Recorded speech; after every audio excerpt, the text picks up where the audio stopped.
understand the bigger picture, we must back up to the days of Noah. Genesis chapter 6 holds the key.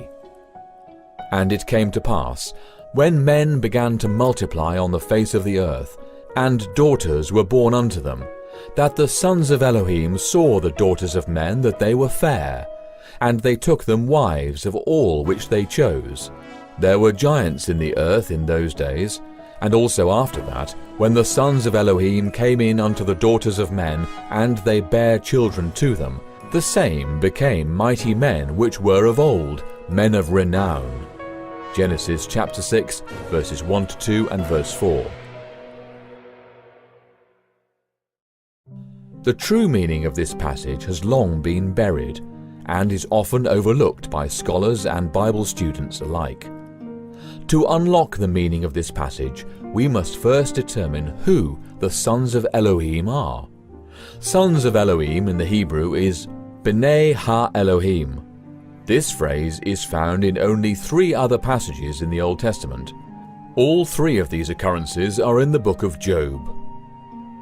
In each and every passage, the author of Job makes abundantly clear that the sons of Elohim are angels. What then is Moses telling us in Genesis chapter 6? Plainly stated, Moses is saying that angels cohabitated with earthly women and that their offspring were giants, or Nephilim, in the Hebrew text, Strong's H5303. As outlandish as this may sound to some, this is what the text says.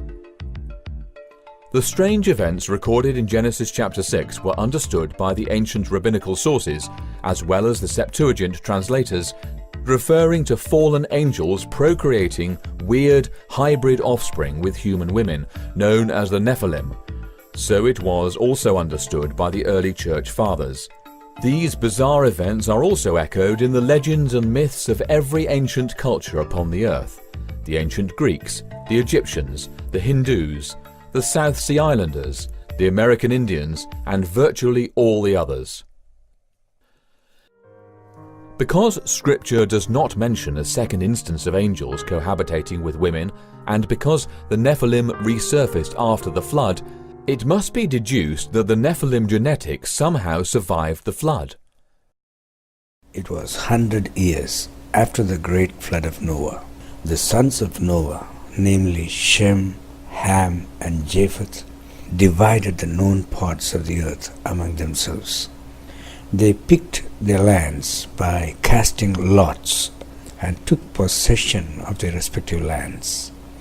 In the centuries that followed, all the colorful and forbidden acts that Ham and his sons indulged in made them the heroes of Egyptian, Greek, Indian, and Roman mythologies.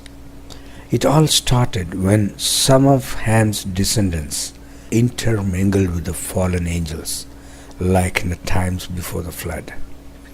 And once again, giants were born. Sounds far-fetched, doesn't it?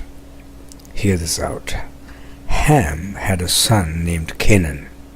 His descendants were called Canaanites after his name. As late as 1600 years before Christ, the Bible reports that the Israeli spies who returned from Canaan lamented of the sheer size of the Canaanites, saying, "We look like grasshoppers in front of them." Some of Ham's descendants were giants indeed. Ham also had another son named Cush. His descendants had settled in the sub-Saharan region of Africa. According to their tradition, in the days after the Great Flood, Cush traveled with his family up the Nile River until they reached the Atbara plain, from where they could see the Ethiopian tableland. There they ascended and built the city of Axum. Then Cush traveled to Sumeria. There is a city named after him called Kish. There is also a mention of this city in the Sumerian king's list. It reads, "After the flood had swept over and the kingship had descended from heaven, the kingship was in Kish."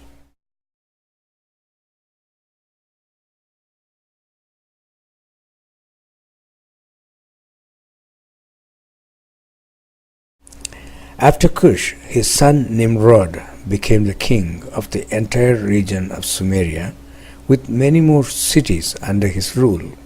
He is worshipped as Shiva in India today. Later, some other descendants of Cush mingled with the children of Shem in India and set up kingdoms there. Cush's descendants are known as Kshatriyas in India. Note the sound Kish forming the first part of the title. You will find them depicted in purple in Indian artwork, which represents the glow of the dark African skin.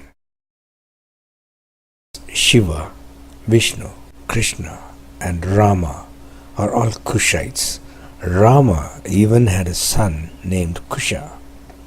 While I believe that Shiva and Vishnu's lives were confined to ancient Sumeria, Krishna and Rama seem to have been born in India. When they grew up, they ruled two different regions of ancient India, namely Ayodhya and Dwaraka. Buddha, being a Kshatriya, was another popular descendant of Kush. Rama and Krishna were deified and people worshipped them. Many centuries later, when their exploits were compiled by poets like Valmiki and Vedvyas, they enriched their accounts with embellishments such as Hanuman flying around with a mountain in his hand. It is safe to say that both the Greek and the Hindu mythologies are made up of Ham's descendants. In all this, what impresses me the most is how these genealogies always lead to Noah. Every culture has a flood story. Many of these stories refer to the giants before the flood, just as the Greeks refer to the gods, the Titans and the Olympians. Many scholars are making the association of these Greek gods with the Nephilim and the fallen angels from the Genesis account. The Titans being the fallen angels, or as the Book of Enoch calls them, Watchers, and the Olympians being the Nephilim. But the discussion of giants on Earth goes much further and more deeper than just this comparison. Now, if you study classic Greek mythology, you run into the Titans. These creatures in the legends and the myths were partly terrestrial and partly celestial. They rebelled against their father Uranus, and after a prolonged contest were defeated by Zeus and condemned where? Into Tartarus. Do you see a parallel brewing here? I'm going to suggest to you that the legends of the ancient Greeks embody the truth of what really happened in the past, that there were these strange creatures generating hybrids that the Greek called Titans. Every one of these cultures have legends of the star people. These people that came, these gods or demigods, whatever, came and cohabited with women and produced hybrids. The Book of Enoch is one of the many ancient writings which depicts the Nephilim and their deeds. In 1947, a wandering shepherd stumbled on some writings, tucked away in several caves overlooking the Dead Sea. This collection, lost for almost 2,000 years, became known throughout the world as the Dead Sea Scrolls. Included in the scrolls is a hidden book lost for centuries which included fallen angels, bloodthirsty giants.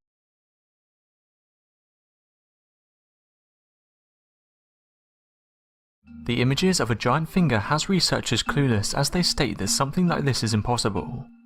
Yet the finger found in Egypt seems to be the real deal, as the finger even has a certificate of authenticity in X-ray images.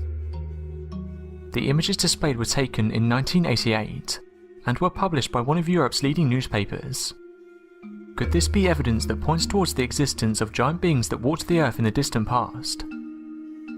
The remains of this finger are impressive. It's a huge mummified humanoid finger that is 38 centimeters in length. Researchers from Egypt believe it had to belong to a creature that was over 5 meters high. Only a few people got to take images of this incredible artifact in 1988. The owner of this giant finger was, according to Gregor Spory, a grave robber that acquired the piece while searching through a tomb. Paiute Indians, for example, in Nevada spoke of a race of red-haired giants called the Sidica that were 7 to 10 feet tall. They were said to be cannibals that preyed on the native population.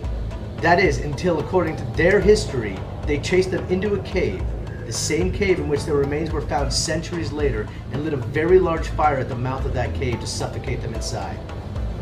All the skeletons found inside had long red hair.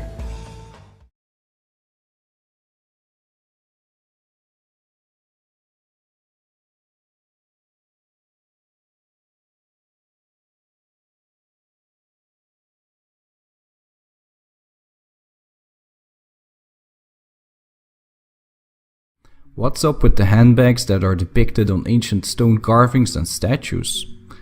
Years ago, when I was reading Eric van Daniken's book, I noticed how a lot of pictures in the stone carvings from Mesopotamia seem to show people and deities walking around with handbags. I always wondered what the handbag contained and what the background story was. The goal of this video is to show the handbag motif is present in several ancient cultures dating back as far as 10,000 years BC. I don't have an answer to the question what the meaning of the symbol is in all these cultures, but at the end of the video we're going to explore a couple of theories.